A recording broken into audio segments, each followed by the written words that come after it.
Hello food lovers, ఇది నా first YouTube cooking channel. Please video చూసి సబ్స్క్రైబ్ చేసుకొని సపోర్ట్ చేయండి.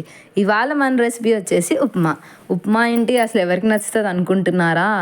మన ఇంట్లో పెళ్ళైనా పండగైనా అన్నింటికి మనం చేసుకునేది ఉప్మానే. సో అన్నీ వేసి చేసుకుంటే అది చాలా బాగుంటుంది. ఎలా చేయాలో మనం చూసేద్దాం. ప్లీజ్ వీడియో మొత్తం చూడండి పూర్తిగా. ఇప్పుడు ఒక కడాయి పెట్టుకొని అది బాగా వేడైన తర్వాత ఒక 1/2 kg రవ్వ వేసుకొని బాగా వేయించుకోవాలి. వేయించకుండా ఉప్మా చేస్తే మాత్రం అస్సలు బాగుండదు. బాగా మంట కొంచెం మీడియం ఫ్లేమ్లోనే పెట్టుకొని కొద్దిగా జీలకర్ర కూడా వేసి వేయించుకుంటే ఫ్లేవర్ బాగుంటుంది. ఇప్పుడు దాన్ని తీసి పక్కన పెట్టుకొని 2 టేబుల్ స్పూన్ ఆయిల్ వేసి అది కొంచెం వేడైన తర్వాత జీలకర్ర ఆవాలు అది చిట్పట్లాడుతుంటే శనగపప్పు, మినప్పప్పు అది ఫ్రై అయిన తర్వాత కాజు కూడా ఫ్రై అయిపోయిన తర్వాత పచ్చిమిర్చి, ఆనియన్ 1 by 1 వేస్తూ కలుపుతూ చేయాలి. అప్పుడు బాగా ఫ్రై అవుతాయి.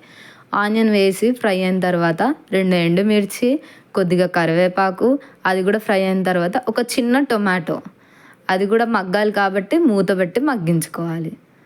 సో ఇప్పుడు పెట్టేద్దాం.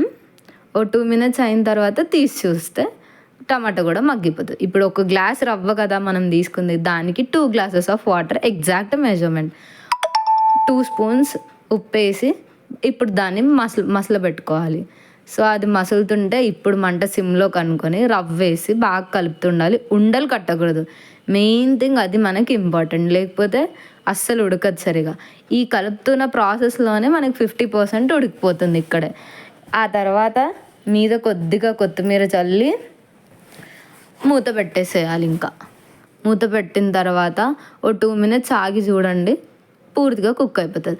ఈ టైంలోనే మీరు మంటకి ఇంకొంచెం హైలో పెట్టుకున్నా సరే కింద మాడితే ఉప్మా చాలా టేస్టీగా ఉంటుంది. సో హైలో పెట్టేసుకొని బాగా కలిపేసి మూత పెట్టి ఒక 1 minute నుంచి తీసేయండి. Recipe ready. So upma. Subscribe చేసుకోండి. ఇలాంటి వీడియోస్ ఇంకా ఎన్నో చూడండి.